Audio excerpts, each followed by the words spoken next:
This is for lightworkers, dragonfire keepers, new earth architects, star seeds, phoenix rising, empath star seeds, etc. Whatever you label yourself as or know yourself as, this is for you. This is primarily for the narcissistic abuse survivor community that have found their awakening, aka you broke the veil. You are a veil breaker. You remembered that you are source, that you are all that is, that you are just an atom of God here on earth. What I want to describe has been coming in hot for the last couple weeks, and I'm ready to share it. So when you were born on this planet, you were born into the 3D false matrix, slave state. You were asleep, meaning you forgot who you forgot you were source.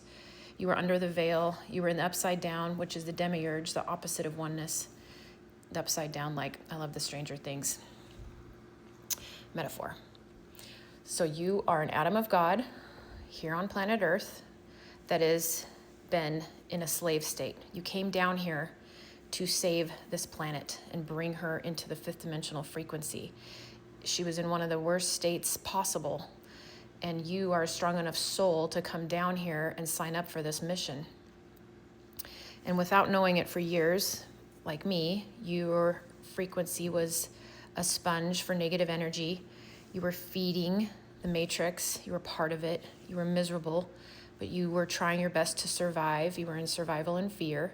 And your CPTSD, your worry, your overthinking, your trauma was keeping you as a feeder of the archons, meaning there were incarnate beings on the planet feeding off you, like the reptilians and Dracos, and then the negative ones.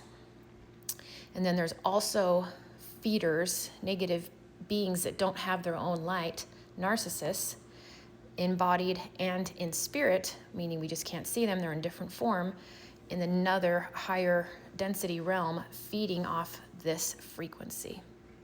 It's the frequency of fear and survival. So what happens is, as you went on your narcissistic abuse survivor journey, your healing journey, you had your spiritual awakening, as you woke up and remembered that you are source, you had to have an existential crisis. Like, why? How could the people that say they love me the most treat me this way? This isn't love. I'm miserable. I don't want to be here. Blah, blah, blah. So you woke up and you healed. And when you healed, your auric field became solid. You brought down your light. This is a heart. Sorry, it doesn't look like one. And your heart center, your higher self, your soul frequency, everything that you are turned on. It's like a little match that got lit. That's your fire. And you remembered that you are source, and you decided to heal. And your auric field became strong.